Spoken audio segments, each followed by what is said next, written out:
அன்பான இறை மக்களே, உங்கள் அனைவரையும் நம் ஆண்டவராகிய இயேசு கிறிஸ்துவின் நாமத்தினால் வாழ்த்துகிறேன். சவுல் யூத நெறியை பின்பற்றி வந்தார். சட்டதிட்டங்களை நன்றாக அறிந்திருந்தவர். இயேசுவை பின்பற்றுகிற மக்களை அழிக்க வேண்டும் என்ற நோக்குடன் தலைமை குருவிடம் அதிகாரம் பெற்றுக்கொண்டு தமஸ்கு நோக்கி சென்றார். வழியில் ஆண்டவர் அவரை சந்திக்கிறார். திடீரென்று வானத்திலிருந்து ஒரு ஒளி அவரை சூழ்ந்து கொண்டது. அப்பொழுது ஆண்டவர் அவரிடம், சவுலே சவுலே, ஏன் என்னை துன்புறுத்துகிறாய் என்று கேட்டார். அப்பொழுது சவுல், ஆண்டவரே, நீர் யார் என்று கேட்டார். அதற்கு இயேசு, நீ துன்புறுத்தும் இயேசு நானே என்றார். சவுலோடு வந்திருந்தவர்கள் இந்த குரலை கேட்டார்கள். ஆனால் வேறு யாரையும் அவர்கள் காணவில்லை. சவுலுடைய கண்கள் திறந்திருந்தும் அவரால் பார்க்க இயலவில்லை. அவரோடு வந்திருந்தவர்கள் அவரை கைப்பிடித்து அழைத்து தமஸ்குவுக்கு கூட்டி சென்றனர். அங்கு அனனியா என்ற ஆண்டவருடைய சீடர் ஒருவர் இருந்தார். ஆண்டவர் அவரிடம் சவுலை போய் சந்திக்குமாறு கூறினார். அதற்கு அனனியா, இந்த சவுல் தான் இறை மக்களை துன்புறுத்தி வந்தான் என்று கூறினார். ஆண்டவர் அவரிடம், பிற இனத்தவருக்கும் அரசருக்கும் இஸ்ரேல் மக்களுக்கு முன்பாக எனது பெயரை எடுத்து செல்ல நான் அவனை தேர்ந்து கொண்டேன் என்றார். அனனியா அங்கு சென்று சவுல் மீது கைகளை வைத்து அவரிடம், நீர் பார்வை பெறவும் தூய ஆவியால் ஆட்கொள்ளப்படவும் ஆண்டவர் என்னை உம்மிடம் அனுப்பியுள்ளார் என்று கூறினார்.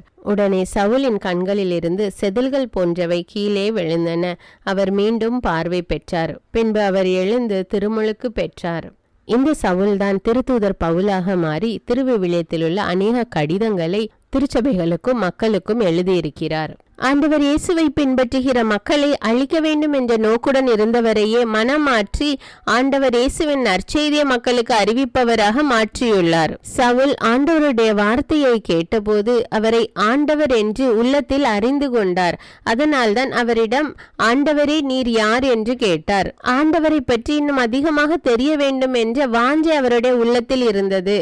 நம்முடைய உள்ளத்திலும் கூட ஆண்டவரை பற்றி அறிய வேண்டும் என்ற வாஞ்சை இருந்தால் ஆண்டவர் நம்மையும் மாற்றுவார். நாம் எப்படிப்பட்ட நிலையில் இருந்தாலும் அதிலிருந்து நம்மை மீட்க வல்லவராய் இருக்கிறார். நம்மை எடுத்து பயன்படுத்த வல்லவராய் இருக்கிறார் ஆண்டவர். அவரிடம் உங்களை ஒப்பு கொடுங்கள். அவரை ஆண்டவர் என்று ஏற்றுக்கொள்ளுங்கள். அப்பொழுது ஆண்டவர் உங்களுடைய வாழ்விலே அற்புதங்களை செய்வார். அன்பின் பரலோக பிதாவே, உம்மை போற்றுகிறோம், உம்மை புகழ்கிறோம், உம்மை ஆராதிக்கிறோம் ராஜா. பரலோகத்தில் இருக்கிற எங்கள் பிதாவே, விண்ணையும் மண்ணையும் நிரப்புகிறவரே, இக்காலத்துக்கு அரசராய் இருக்கிற ஒரே கடவுளே, மிகுந்த இரக்கமுடைய இறைவா, உம்மை ஆராதிக்கிறோம், உமக்கு நன்றி கூறுகிறோம் தேவனே. எங்கள் பாவங்களை மன்னிக்கிற தெய்வமே, எங்களுக்கு பலன் கொடுக்கிற தேவனே, எங்களை வழி நடத்துகிற தெய்வமே, எங்களை காண்கிற தேவனே, உமக்கு நன்றி கூறுகிறோம், உம்மை மகிமைப்படுத்துகிறோம் ராஜா. ஆண்டவராகி இயேசுவே, நீர் பெரியவர், நீர் நல்லவர், எங்கள் மெசியாவே, எங்கள் ஒளியானவரே, எங்கள் மீட்பரே, எங்கள் வாழ்வும் வழியும் உண்மையுமான தேவனே, உமக்கு நன்றி கூறுகிறேன் அப்பா. பரலோகத்திலிருந்து இறங்கி வந்த இயேசுவே, பாவியான எங்களை தேடி வந்த தெய்வமே, உம்மை ஆராதிக்கிறோம், உமக்கு நன்றி கூறுகிறோம் அப்பா. உம்முடைய மக்களை துன்புறுத்திய சவுலை பவுலாக மாற்றி உலகுக்கு நற்செய்தி அறிவிப்பவராக மாற்றிய தேவநீர் எங்களுடைய வாழ்விலும் கூட சூழ்நிலை காரணம் சொல்லி இறை வார்த்தை வாசிக்காமல் தியானிக்காமல் ஜெபிக்காமல் இருக்கிற தருணங்களுக்காக உம்மிடம் மன்னிப்பு கேட்கிறோம் ராஜா. எங்களுடைய வாழ்வில் சூழ்நிலைகளை மாற்றும் தேவனே, இறை வார்த்தையை வாசிக்கக்கூடிய பிள்ளைகளாக ஜெபிக்கக்கூடிய பிள்ளைகளாக எங்கள் ஒவ்வொருவரையும் மாற்றும் தேவனே. உம்முடைய சமூகத்திலே குடும்பமாக கூடி வந்து ஜெபிக்கக்கூடிய பிள்ளைகளாக எங்களை மாற்றும் அப்பா. எதை பற்றியும் கவலைப்படாமல் நன்றியோடு கூடிய இறைவேண்டல் மன்றாட்டு ஆகிய அனைத்தின் வழியாக கடவுளிடம் உங்களுடைய விண்ணப்பங்களை தெரிவியுங்கள் என்று கூறியிருக்கிற தேவனே, இதோ இப்பொழுது நாங்கள் நன்றியறிந்த உள்ளத்தோடு எங்களுடைய மன்றாட்டுக்கள் எங்களுடைய தேவைகளை எல்லாம் உம்முடைய சமூகத்தில் ஒப்பு கொடுக்கிறோம் ராஜா. எங்களுடைய தேவைகள் என்னவென்று உமக்கு தெரியும் அப்பா. எங்களுடைய உள்ளத்தின் வேண்டுதல்களை நீர் அறிவீர் ராஜா. எங்களுடைய வேண்டுதல்களை நிறைவேற்றி கொடும் அப்பா. இரக்கத்தின் தேவனே, அன்றாட தேவைகளை கூட சந்திப்பதற்கு முடியாமல் இருக்கிற பொருளாதாரத்திலே மிக குறைந்த நிலையில் இருக்கிற மக்கள் மீது இரக்கமாயிரும் அப்பா. அவர்களுடைய தேவைகளை சந்தியும் ராஜா. அவர்களுக்கு நல்ல வேலையை கொடும் அப்பா. கணவனுக்கு நல்ல வேலையை கொடும் தேவனே. புதிய உயர்வை கொடும் தேவனே. பொருளாதார வளர்ச்சியை கொடும் அப்பா. பற்றாக்குறை என்பதே இருக்கக்கூடாது ராஜா. அவளுடைய வாழ்வை ஆசீர்வதியும் ராஜா. பலகணிகளை திறந்து நான் உன்னை ஆசீர்வதிப்பேன் என்று கூறியிருக்கிற தேவனீர் ஒவ்வொரு மக்களையும் அபரிமிதமாக ஆசீர்வதியும் தேவனே. இப்பொழுதே உம்முடைய ஆசீர்வாதத்தை அவர்கள் உணர வேண்டும் ராஜா. இப்பொழுதே அவர்கள் மீது இறங்கும் அப்பா.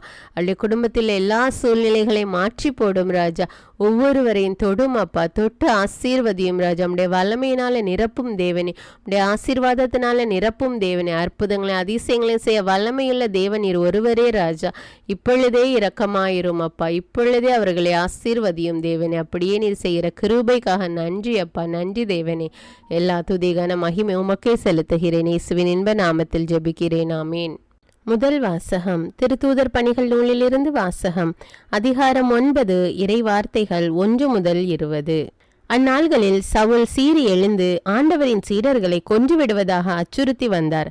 தலைமை குருவை அணுகி, இந்த புதிய நெறியை சார்ந்த ஆண் பெண் யாராயிருந்தாலும் அவர்களை கைது செய்து எருசலேமுக்கு இழுத்து கொண்டு வர தமஸ்கு நகரில் உள்ள தொழுகை கூடங்களுக்கு கடிதங்களை கேட்டு வாங்கினார். இவ்வாறு அவர் புறப்பட்டு சென்று தமஸ்குவை நெருங்கிய போது திடீரென வானத்திலிருந்து தோன்றிய ஓர் ஒளி அவரை சூழ்ந்து வீசியது. அவர் தரையில் விழ, சவுலே சவுலே, ஏன் என்னை துன்புறுத்துகிறாய் என்று தம்மோடு பேசும் குரல் ஒன்றை கேட்டார். அதற்கு அவர், ஆண்டவரே, நீர் யார் என கேட்டார். ஆண்டவர், நீ துன்புறுத்தும் இயேசு நானே. நீ எழுந்து நகருக்குள் செல். நீ என்ன செய்ய வேண்டும் என்பது அங்கே உனக்கு சொல்லப்படும் என்றார். அவரோடு பயணம் செய்தோர் இக்குரலை கேட்டனர். ஆனால் ஒருவரையும் காணாமல் வாயடைத்து நின்றனர். சவுல் தரையிலிருந்து எழுந்தார். தம் கண்கள் திறந்திருந்தும் அவரால் எதையும் பார்க்க முடியவில்லை. எனவே அவர்கள் அவருடைய கைகளை பிடித்து அவரை தமஸ்குவுக்கு அழைத்து சென்றார்கள். அவர் 3 நாள் பார்வையற்றிருந்தார். அந்நாள்களில் அவர் உண்ணவும் இல்லை, குடிக்கவும் இல்லை. தமஸ்குவில் அனனியா என்னும் பெயருடைய சீடர் ஒருவர் இருந்தார். ஆண்டவர் அவருக்கு தோன்றி அனனியா என அழைக்க அவர், ஆண்டவரே, இதோ அடியேன் என்றார். அப்போது ஆண்டவர் அவரிடம், நீ எழுந்து நேர்த்தெரு என்னும் சந்துக்கு போய் யூதாவின் வீட்டில் சவுல் என்னும் பெயருடைய தர்சு நகரத்தவரை தேடு. அவர் இப்போது இறைவனிடம் வேண்டிக் கொண்டிருக்கிறார். அனனியா என்னும் பெயருடைய ஒருவர் வந்து தாம் மீண்டும் பார்வையடையுமாறு தம்மீது கைகளை வைப்பதாக அவர் காட்சி கண்டுள்ளார் என்று கூறினார். அதற்கு அனனியா மறுமொழியாக, ஆண்டவரே, இம்மனிதன் எருசலேமில் உள்ள இறை மக்களுக்கு என்னென்ன தீமைகள் செய்தான் என்பதை பற்றி பலர் கூற கேட்டிருக்கிறேன். உம் பெயரை அறிக்கையிடும் அனைவரையும் கைது செய்வதற்காக தலைமை குருக்களிடமிருந்து அதிகாரம் பெற்று இங்கே வந்திருக்கிறான் என்றார். அதற்கு ஆண்டவர் அவரிடம், நீ செல். அவர் பிற இனத்தவருக்கும் அரசருக்கும் இஸ்ரேல் மக்களுக்கு முன்பாக எனது பெயரை எடுத்து செல்ல நான் தேர்ந்தெடுத்து கொண்ட கருவியாய் இருக்கிறார். என் பெயரின் பொருட்டு அவர் எத்தனை துன்புற வேண்டும் என்பதை நான் அவருக்கு எடுத்து காட்டுவேன் என்றார். அனனியா அங்கிருந்து போய் அந்த வீட்டுக்குள் சென்று கைகளை அவர் மீது வைத்து, சகோதரர் சவுலே, நீர் வந்த வழியில் உமக்கு தோன்றிய ஆண்டவராகிய இயேசு நீர் மீண்டும் பார்வையடையவும் தூய ஆவியால் ஆட்கொள்ளப்படவும் என்னை உம்மிடம் அனுப்பியுள்ளார் என்றார். உடனே அவருடைய கண்களில் இருந்து செதில்கள் போன்றவை விழவே அவர் மீண்டும் பார்வையடைந்தார். பார்வையடைந்ததும் அவர் எழுந்து திருமுழுக்கு பெற்றார். பின்பு சவுல் உணவு அருந்தி வலிமை பெற்றார். சில நாள்களாக சவுல் தமஸ்குவில் சீடர்களுடன் தங்கியிருந்தார். உடனடியாக அவர் இயேசுவே இறைமகன் என்று தொழுகை கூடங்களில் பறைசாற்ற தொடங்கினார். இது ஆண்டவரின் அருள்வாக்கு. இறைவனுக்கு நன்றி. நற்செய்தி வாசகம். புனித யோவான் எழுதிய தூய நற்செய்தியிலிருந்து வாசகம். அதிகாரம் 6. இறை வார்த்தைகள் 52 முதல் 59. அக்காலத்தில் நாம் உண்பதற்கு இவர் தமது சதையை எப்படி கொடுக்க இயலும் என்ற வாக்குவாதம் யூதர்களிடையே எழுந்தது. இயேசு அவர்களிடம், உறுதியாக உங்களுக்கு சொல்கிறேன், மானிட மகனுடைய சதையை உண்டு அவருடைய இரத்தத்தை குடித்தாலொழிய நீங்கள் வாழ்வடைய மாட்டீர்கள். எனது சதையை உண்டு என் இரத்தத்தை குடிப்பவர் நிலை வாழ்வை கொண்டுள்ளார். நானும் அவரை இறுதி நாளில் உயிர்த்தெழ செய்வேன். எனது சதை உண்மையான உணவு, எனது இரத்தம் உண்மையான பானம். எனது சதையை உண்டு எனது இரத்தத்தை குடிப்போர் என்னோடு இணைந்திருப்பர், நானும் அவர்களோடு இணைந்திருப்பேன். வாழும் தந்தை என்னை அனுப்பினார், நானும் அவரால் வாழ்கிறேன். அதுபோல் என்னை உண்போரும் என்னால் வாழ்வர். விண்ணகத்திலிருந்து இறங்கி வந்த உணவு இதுவே. இது நம் முன்னோர் உண்ட உணவு போன்றது அல்ல. அதை உண்டவர்கள் இறந்து போனார்கள். இவ்வுணவை உண்போர் என்றும் வாழ்வர். இயேசு கப்பர்நகூமில் உள்ள தொழுகை கூடத்தில் இவ்வாறு கற்பித்தார். இது கிறிஸ்துவின் நற்செய்தி. கிறிஸ்துவே உமக்கு புகழ்.